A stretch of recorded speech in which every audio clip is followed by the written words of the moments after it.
Nongeye kubasuhuza kandi nizeye ko muguwe neza. Ndagira ngo nkubwire inkuru nziza kandi inkuru yihuse. Nta yindi nkuru, ni inkuru mbazaniye kandi inkuru y'urukundo, aho njyewe nagiriwe icyizere n'umukozi, nakita umukozi w'Imana kandi umukozi koko k'umurimo, umukozi udakorera ibihembo, umukozi udashaka guhimbazwa cyangwa gukorera ku jisho ngo abantu bamubone ngo yakoze ikintu. Niko rero umuntu ubi Burayi wari usanzwe ubona dukorera Imana aba arambwira ati ese buriya ntiwamfasha ukandebera umwana nakishyurira ishuri? Nsanzwe mbikora ariko nifuza ko twakorana. Ubwa mbere bwo yari yambwiye, yanyandikiye letre ashaka ko nzajya kumwishyurira, nkishyurira ababyeyi baba babuze ubushobozi bwo kwishyura ibitaro hari mu mpera z'umwaka, ngabahe bonane. Icyo gihe nsanga iyo message yarayanditse, niko babuze uburyo, ariko turavuga ati tuzakomeza gukorana. Rero kuri iyi nshuro uyu mugira neza arongera arambwira ati noneho cya gihe nubwo nari nsanzwe mfite abana nishyurira, ndagira ngo noneho ngeze muri Kigali unshakira umwana ubona ubikwiye, umwana w'umunyabwenge. Navugaga ngo mushakire umwana w'umunyabwenge. Uwo mwana rero nta wundi, ariko muri ubwo bwenge yavugaga ngo tumushakire umwana w'umunyabwenge. Ni umwana utsinda, umwana wakishyurirwa iryo shuri, ntabipfushe ubusa, akazabibyaza umusaruro bikamugirira akamaro. Rero ukuntu yavuze ngo tubigenderaho, inshingano yari yaduhaye ni ukureba umwana ubikwiye koko, kandi ari umwana uva mu muryango kuko utishoboye, kandi ari umwana kuko uzabasha kuko kubikoresha, kubibyaza umusaruro, wabuze ubwo buryo akaba abubonye, ari ikintu gikomeye ku buzima bwe, ku buryo kuko yakibyaza wa musaruro. Ngayo nguko ntabwo byatinze, nanjye nifashishije abakozi b'Imana, cyane cyane mu nzu y'Imana, niko ijambo ry'Imana ribitubwira. Na abakozi b'Imana baba bagezaho icyifuzo, nabo bajya mu gushaka uwo mwana koko. Mu by'ukuri ntibyatinze, baramubonye, babona umwana ufite ubwenge, babona umwana utsinda mu ishuri. Ibaze kuba ubona umwana utsinda mu ishuri ariko udafite ubwo bushobozi, aba uwa mbere mu ishuri. Ntibazuyaje, barebye n'ubuhamya bwe n'ubuhamya bw'ababyeyi be, basanga kuko wa mwana arabikwiye. Umwana ni ukugirirwa neza n'Imana, kuko ubwo azabikora ntazacikiriza amashuri kandi afite ubwenge. Umwana rwose yarabonetse. Umwana yaje kundeba azanye n'ababyeyi, tubara nk'uko umubyeyi abara n'umwana we yibyariye. Turabireba, tureba ibyo akeneye byose. Urumva nari nahawe ububasha mu izina ry'umugiraneza, rwose tubirebana hamwe.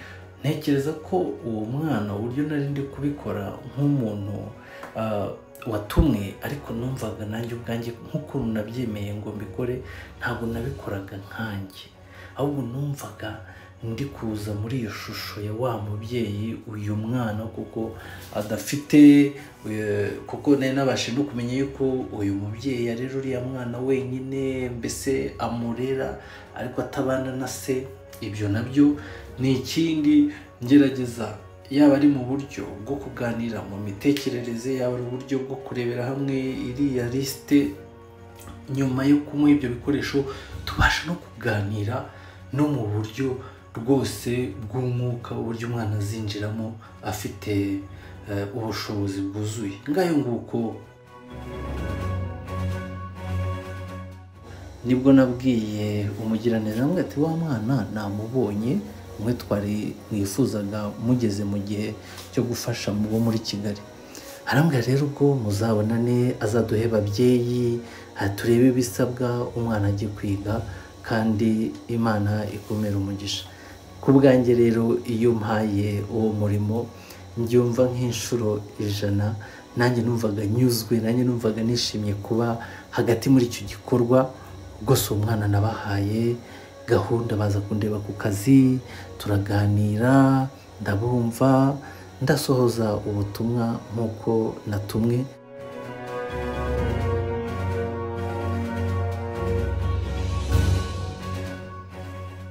Ubu nagira ngo mbabwire inkuru nziza. Iyo nkuru ni uko umwana kuwa mbere aziga, umwana ameze neza, umwana ibikoresho yarabihawe, umwana nabonye bireteze, umwana kuva igihembwe cya mbere kugeza umwaka wose abo uwa mbere. Ubwo uwo mwana twari twahawe nanone kriteriya uburyo bwo guhitamo ko ari umwana ugomba gutangira wiga mu wa mbere 9. Turebye mu wa mbere 9 abanza kubura kuko wari wujuje ibyo byangombwa, ariko tubona ugiye mu wa kabiri 9. Rero mu wa kabiri 9 turamufata, nibwo rero twavuze ati ntacyo butaha tuzafata no mu wa mbere 9. Ubwo rero twaramufashe rwose mu wa mbere mu wa kabiri 9.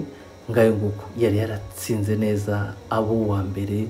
Ngayo nguko iyo nkuru rero ubwo umwana aranezerewe, wa mwana ndahamya neza nashidikanya, nabashe kumwumva, nabashe kumubona. Ni umwana useka, namwe muzagira igihe mumubone kuri uru rubuga ubwo azaba amajije kumenya uko yahamya imirimo Imana yakoze ku buzima bwe, nawe abibibwirire ndetse n'umubyeyi we. Niko biba bimeze. Ngayo nguko rero ubu uyu munsi ntabwo twamubahishurira, ariko twabaye twaramurikiwe n'ineza y'abantu bumvira Imana, abantu bafite inyota yo gukorera Imana. Rero gukora ino nkuru twavuze tuti ese kuki twebwe twabyihererana? Ese wowe aho waburi ntiwaba ufite ubwo bushobozi? Ese ntiwaba warabuze uko wafasha uriya mwana? Udutume, cyangwa se ushaka undi muntu wizeye ariko nawe ugire umuntu umwe ushyigikira kuzagira ejo hazaza heza biguciyemo.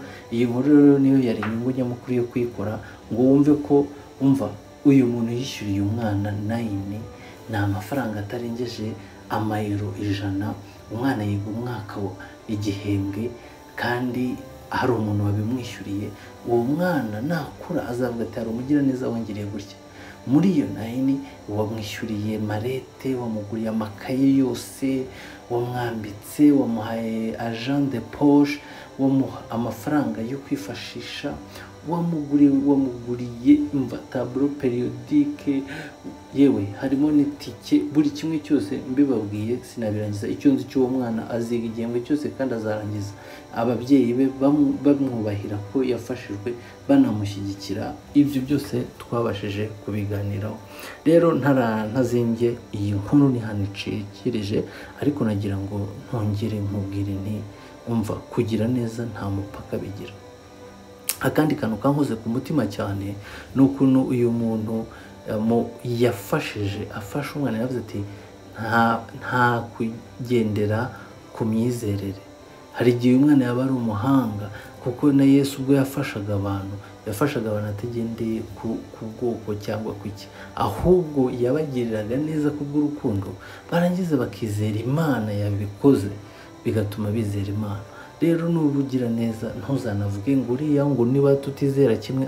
Hari igihe wamukorera neza mutizera kimwe, agashaka kumenya imyizerere yawe.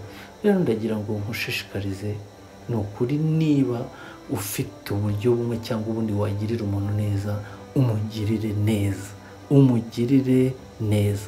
Nanjye uyu munsi tuvugana, niba ntarabona mikoro yo kwishyurira abo bana, ariko nanjye nabaye ijwi, nabaye igikoresho, nemeye arantuma, nanjye ndatumika, ndumva nyuzwe, kandi nzakomeza kubikora, ndetse nzabona na mikoro nanjye nzafatisha abana nk'abo, kuko Imana iba yarabikoze, ibikorera natwe abana bacu, ibikorera natwe inshuti z'abana, abana b'inshuti zacu. Ngayo nguko. Ngayo rero ndagira ngo ino nkuru wumve yuko icy'ingenzi gisabwa n'umutima, kandi icy'ingenzi gisabwa n'urukundo. Gira umuntu uremera, gira umuntu ufasha kubw'urukundo, kandi ntuzatinda kubona inyungu zo kugira neza kwawe. Nakazoza ni inkuru nk'izi ngizi. Ni kuri France Zahabu TV. Niba nawe uyifite wayinsangiza ukatwandikira iyi nkuru, tuzifuza kuyisangiza abandi, tuzifuza kuvuga imirimo Imana igenda ikora, inkuru z'ubugira neza, inkuru z'urukundo. Ubwo Imana izadutiza rero ubushobozi, tuzababwira uburyo noneho turi gupanga n'uyu mugira neza utaramenyekana, mutaramenya, ariko mu ntego ze afite gahunda yo kuzakora ONG ikomeza gufasha abana. Kandi uyu mugira neza mureke mbabwire, nubwo abafasha, nawe ni umunyeshuri yiga i Burayi, ariga nawe, ariko ngo kuko ari kwiga nawe ibaze ko ari gufasha abandi kwiga. Ubu se wowe ukora iki?